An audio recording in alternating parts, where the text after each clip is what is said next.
Her name was Chandrika Sharma. She was 51 years old, executive director of the National Fish Workers Forum in India, a woman who spent her life fighting for people who had no voice. She was flying to Mongolia for a United Nations conference because that's the kind of person she was. Always working, always moving, always showing up for others. Her husband, Subramanian, tracked her flight that night from their home in Chennai. He watched the little plane icon move across his screen. And then, it stopped updating. He refreshed, and refreshed, and refreshed. He called the airline. He was put on hold. He never spoke to his wife again. Chandrika Sharma was one of 239 people on Malaysia Airlines flight MH370. And like every single one of them, she simply vanished. No wreckage found at the scene, no mayday call, no goodbye, just gone. Government spent over $200 million searching for this plane. 26 countries participated. The most advanced underwater technology ever deployed was sent to the bottom of the Indian Ocean. And in 10 years, no black box, no fuselage, no answers. Flight MH370 is not just the greatest aviation mystery in history. It is the greatest unsolved mystery of the modern world. And today, I'm going to show you everything we know, everything we suspect, and the one detail that the Malaysian government tried to bury that might finally tell us the truth. March 8th, 2014. 12:41 a.m. Malaysia Airlines flight MH370 pushes back from the gate at Kuala Lumpur International Airport. On board, 239 people. 12 crew members, 227 passengers from 15 different nations. The aircraft, a Boeing 777-200ER, one of the safest, most reliable commercial planes ever built. The destination? Beijing Capital International Airport. A routine 6-hour flight. At 12:42 a.m., the plane takes off normally. Everything checks out. Air traffic control in Kuala Lumpur is tracking it. The crew is calm, professional, by the book. At 1:01 a.m., the co-pilot radios in MH370, maintaining level 350. Cruise altitude 35,000 feet. All good. At 1:07 a.m., the ACARS system, that's the plane's automated digital communication system, sends its last data transmission. Everything normal. Then at 1:19 a.m., the last ever radio contact. Air traffic control tells MH370 to switch to Vietnamese airspace frequency. The response from the cockpit? Good night, Malaysian 370. Those were the last words ever heard from flight MH370. At 1:21 a.m., the plane's transponder, the device that broadcasts its location to radar, goes silent. MH370 had just vanished from civilian radar. Vietnam Air Traffic Control waited and waited. No contact. They alerted Malaysia. Malaysia tried to reach the plane. Nothing. At 2:40 a.m., Malaysia Airlines officially lost contact. By sunrise, the world was waking up to news that would haunt aviation forever. A Boeing 777 carrying 239 people had simply disappeared. But here's the thing about disappearances. They don't just happen. Something causes them. Someone makes a decision.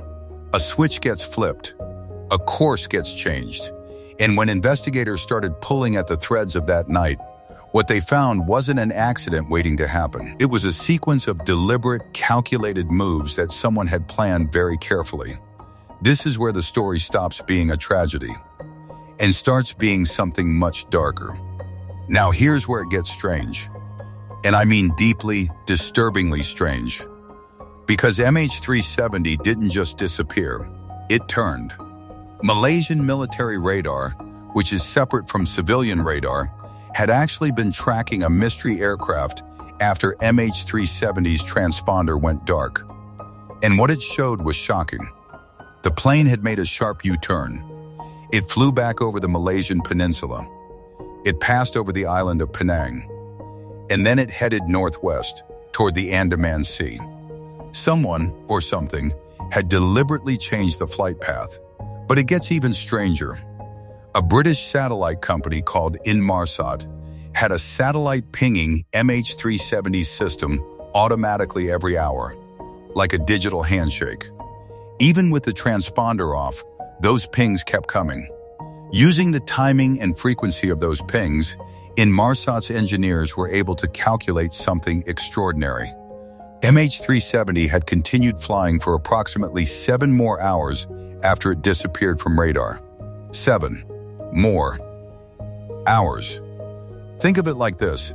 Every hour, the satellite sent MH370 a signal, almost like a phone trying to connect to a tower. And every hour, the plane responded.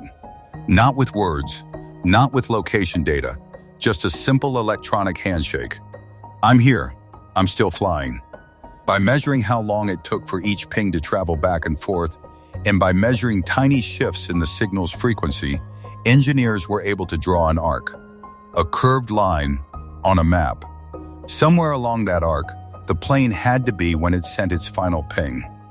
They called it the 7th arc, because it was the 7th and final handshake. After that, silence. The plane had either run out of fuel, or someone had turned off the last remaining system. Either way, flight MH370 was gone, and based on that final arc, investigators concluded the plane most likely ended its journey somewhere in the remote southern Indian Ocean, roughly 2,500 kilometers southwest of Perth, Australia. But here's what should keep you up at night. Nobody saw it. Nobody heard it. And in 10 years, we've only found about 33 pieces of debris scattered across thousands of miles of ocean. The main wreckage? The black boxes? The fuselage? Never found. When something this bizarre happens, investigators ask one question first. Who was flying this plane?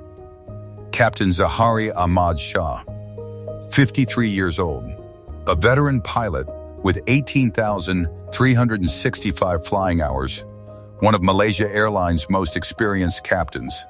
Respected, decorated, a family man. But investigators found something unusual at his home, a sophisticated home flight simulator. That's not unusual for pilots, many have them. But what was unusual was what they found in its deleted files.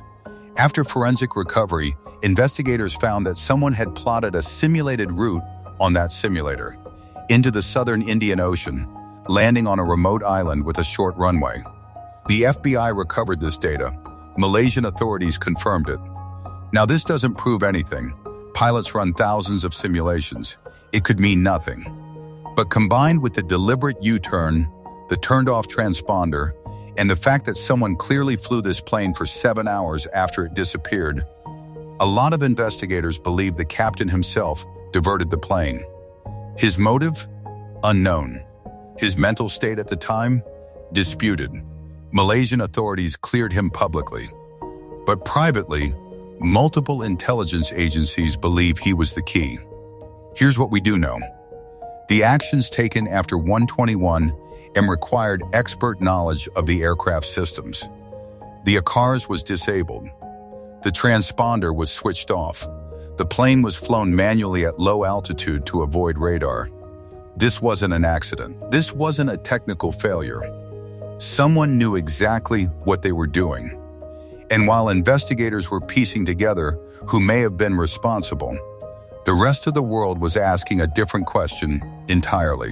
Where do you even begin to search for a plane that vanished over the largest, deepest, most unforgiving ocean on Earth? The answer, as you're about to see, is that you throw everything you have at it. Every ship, every submarine, every dollar. And you pray it's enough. It wasn't. When a plane goes missing, the world responds. But what happened after MH370 disappeared wasn't just a search operation. It was a reckoning. 26 countries, dozens of ships, military submarines, satellites repositioned in orbit. All of it pointed at one question. Where is this plane? The Australian government took the lead. They sent vessels into the southern Indian Ocean, one of the most remote, most brutal stretches of ocean on Earth. Waves the size of buildings, winds that could flip a ship, depths so dark that sunlight hasn't touched the bottom in millions of years. Down there, 3 to 4 kilometers beneath the surface, Teams deployed the most advanced underwater search technology ever used in a civilian operation. Autonomous submarines, side-scan sonar, cameras scanning every inch of the seafloor. They covered an area larger than the entire state of Texas and found nothing. In 2018, a private company called Ocean Infinity tried again. 8 underwater robots deployed simultaneously. Another massive stretch of ocean floor, mapped, scanned, searched. Still nothing. No engines, no fuselage, no black box. But then, something strange started happening on beaches thousands of miles away. A piece of wing washed up on Reunion Island near Madagascar. Then a piece of interior panel in Mozambique. Then more fragments, South Africa, Tanzania, Mauritius. 33 pieces of debris, confirmed from MH370, scattered across thousands of miles of the Indian Ocean. The ocean was sending back pieces of the plane, but refusing to give up the rest. Think about that for a second. We have technology that can photograph the surface of Mars in detail. We have satellites that can read a license plate from space. We put rovers on asteroids hurtling through the solar system. And yet, a 200-ton commercial aircraft somewhere on this planet remains completely hidden from us. That's not just a mystery. That's a humiliation for modern science. In 2024, Ocean Infinity announced they are going back. New technology, new data, a revised search zone further north than before. The search is not over. But 10 years in, not a single person on Earth can tell you with certainty where flight MH370 is. In the absence of answers, theories have filled the void. Some are credible, some are terrifying, and some will make you question everything. Theory 1. Deliberate pilot action, most widely accepted. As discussed, many investigators believe Captain Zahari diverted the plane intentionally. The precision of the actions taken, the deliberate disabling of communication systems, and the flight simulator data all point toward this conclusion. But without a body, without a confession, without the black boxes, it remains unproven. Theory 2. Hypoxia. Everyone was already dead. Another credible theory, the aircraft suffered rapid cabin depressurization. The crew and passengers lost consciousness. The plane, on autopilot, continued flying until it ran out of fuel and crashed. This would explain why no distress call was made. It would also explain the robotic, straight-line path the satellite data suggests. A ghost plane, flying silently through the night, full of unconscious people. This is what happened to Helios Airways Flight 522 in 2005. It's not impossible. Theory 3. The fire. Some aviation experts believe a lithium battery fire in the cargo hold could have incapacitated the crew quickly and caused the systems to fail one by one. Transponder, ACARS, communications. The plane then flew on autopilot until it ran out of fuel. This theory was bolstered when it was revealed MH370 was carrying a large consignment of lithium-ion batteries in its cargo hold. Now, I've just walked you through 3 theories. A suicidal pilot, a ghost plane full of unconscious passengers, a fire that killed everyone silently. Each one is possible. Each one has evidence behind it. But here's what all 3 of them have in common. They all assume the Malaysian government told us the truth. They didn't. And I'm not going to call what I'm about to share a theory. Because theories are unproven. What Malaysia did, what they hid, what they deleted, what they lied about, is documented. It's in the official reports. It's in the testimony of investigators. It's in the data. And when you hear it, you will understand why 10 years later, the families of 239 people still don't have answers. Theory 4, the cover-up and the facts that prove it. Fact 1, they lied about the last words. Remember those final words from the cockpit? Good night, Malaysian 370. For over a year, the Malaysian government told the world those words were spoken by the co-pilot, Farik Abdul Hamid. Then in 2016, more than 2 years after the disappearance, they quietly changed their statement. They said they could no longer confirm who spoke those words. Why does this matter? Because if it was the captain, not the co-pilot, it changes everything about what happened in that cockpit in the final moments. They sat on that uncertainty for 2 years and said nothing. Fact 2. They knew about the U-turn for 11 days and told nobody. When MH370 disappeared, the world's search teams were sent to the South China Sea, the direction the plane was originally heading. But Malaysian military radar had already tracked the plane making a U-turn and flying in the completely opposite direction. They knew this on March 8th, the night of the disappearance. They didn't tell international search teams until March 19th. 11 days. For 11 days, ships and aircraft were searching the wrong ocean, burning fuel, wasting time, while families waited for answers that could have come sooner. When asked why, Malaysian officials said the data needed to be verified. 11 days to verify data, while 239 families were in agony. Fact 3. The passenger manifest was wrong. 2 passengers boarded MH370 using stolen passports. An Iranian named Purya Noor Mohammad Mehrdad and another man. Both were traveling on passports stolen from a German and an Austrian citizen. Interpol had flagged these passports in their database. The system worked. The alert was there. But nobody at the airport checked. When this was revealed, Malaysian authorities initially suggested these men could be terrorists. The world's media ran with it. Later, investigators concluded they were likely asylum seekers, not terrorists. But the damage was done. And the real question, how did 2 people board an international flight on stolen passports without anyone catching it, was never fully answered. Fact 4. Critical data was deleted. When investigators examined the air traffic control recordings from Kuala Lumpur on the night of March 8th, they discovered something shocking. A radar return that showed MH370 had been recorded. And then it was deleted from the system. Malaysian authorities claimed it was routine data purging, standard procedure. But the timing, happening right around the disappearance, raised serious questions that were never satisfactorily resolved. Fact 5. The captain's hard drive. When Malaysian police seized Captain Zahari's home flight simulator, they found that files had been deliberately deleted. The FBI was called in to recover them. They did, finding those simulated routes into the southern Indian Ocean. But here is what Malaysian authorities never explained publicly. Who deleted those files? When? And why? If the captain deleted them before the flight, that suggests premeditation. If someone else deleted them after, that suggests a cover-up of evidence. Malaysia never gave a straight answer. Now, I want to be fair here. Some of these facts have innocent explanations. Governments make mistakes. Bureaucracies move slowly. Data gets mishandled. But here is the uncomfortable truth.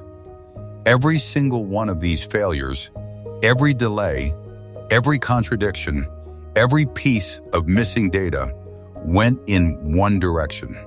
They made it harder to find the plane. They made it harder to find the truth.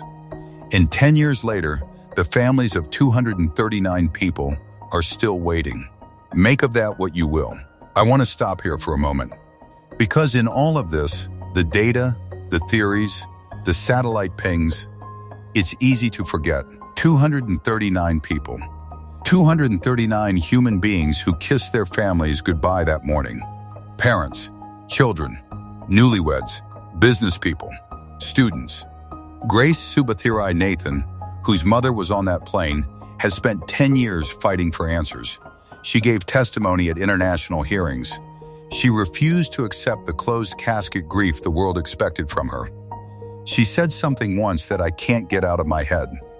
She said, "The hardest part is not the grief. The hardest part is not knowing whether to grieve at all." Think about what that means. 10 years. And she still doesn't know if her mother is dead or alive. She doesn't know if she should be holding a funeral or holding on to hope. That is a cruelty that no human being should ever have to endure. And Grace is not alone. Danica Weeks, whose husband Paul was on that flight, was left alone to raise two young sons in Australia. She has spoken publicly about how her boys grew up without their father, not because of an accident, not because of a disease, but because nobody will tell her what happened. Her youngest son was just 10 months old when Paul boarded that plane. He has never known his father because there's a particular cruelty in disappearance. Grief needs something to hold on to. A grave, a goodbye, a body. The families of MH370 got none of that. They got press conferences with no answers. They got condolence payments tied to legal agreements. They got a government that changed its story more than once. And they got silence. 10 years of silence. So where is MH370? Honestly, we don't know. And that's the most unsettling sentence I've ever had to say on this channel. In 2024, a new search is being planned. Ocean Infinity, armed with updated drift modeling and improved sonar technology, is preparing to return to the Indian Ocean with a targeted search zone further north than before. Some researchers believe the plane is on the seafloor within a specific 80-kilometer radius. We just haven't looked there yet. But until that wreckage is found, until those black boxes are recovered, MH370 remains an open wound. A question without an answer. A door that won't close. The radar screen still shows that blinking dot, and then it's gone. If this story moved you, if you think those 239 people deserve answers, share this video. Because awareness is the only thing keeping this investigation alive in the public eye. I'm going to keep covering this story as new developments emerge. Subscribe so you don't miss it. And to the families of everyone on board MH370, we haven't forgotten. We never will.